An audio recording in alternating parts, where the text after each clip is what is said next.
Is the 247 bhp 2.0-liter petrol engine good enough to tempt Jaguar XF Sportbrake customers away from diesel?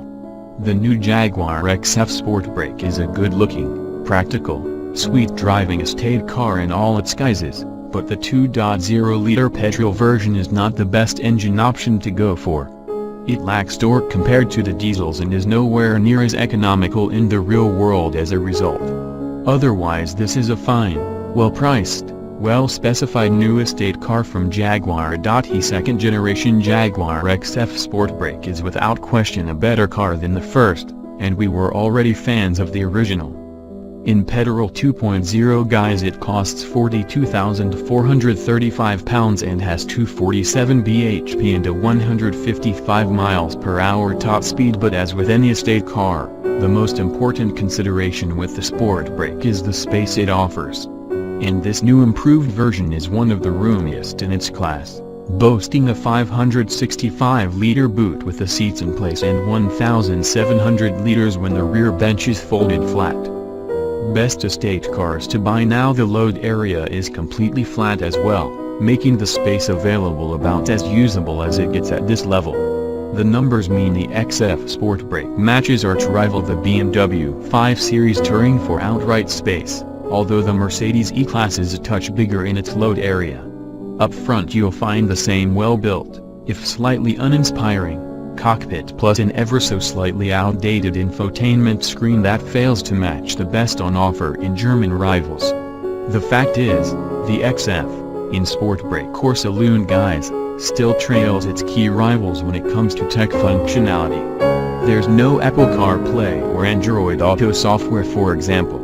Those who rely on their smartphones in their cars might find it frustrating to interact with the XF. That aside, the quality inside the new Sportbrake is hard to fault, and the front seats in particular are excellent in both the support and comfort they offer. Plus the optional new, 1,125 pounds, panoramic roof also looks great. Question is, though, has the transition from refined saloon to practical load lugger harmed the latest XF's fine driving dynamics?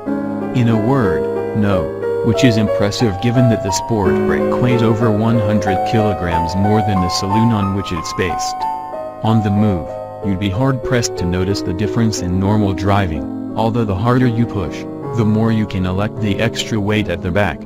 Not that the Sportbrake, certainly in rear drive or sport guise as tested, ever feels anything other than crisp on the move, with steering that is especially sharp for an estate car. All Sportbrakes come with self-leveling air suspension at the rear, which offers fine body control but also a typically soothing Jaguar-like ride quality. The revised rear drive chassis, in other words, is fundamentally excellent, but as intimated the 2.0-liter petrol engine, while decently refined, isn't as smooth or effortless as the diesel version we tried a few weeks back. The bare figures seem impressive enough, with a 0 to 60 miles per hour time of 6.7 seconds and theoretical 41.5 miles per gallon economy with emissions of 155 grams/km. But because you have to work the petrol engine that much harder to get at the torque, you need to rev it higher, which incites more noise from the not especially sweet-sounding engine, and less real-world economy. The throttle response is also only so-so, even with sport mode selected in the otherwise fine 8-speed auto transmission. The kit count, on the other hand, is genuinely impressive. All cars from the entry-level Prestige to the range-topping First Edition come with sat-nav, climate control and a powered tailgate, while top-spec models feature keyless entry and special Windsor leather trim.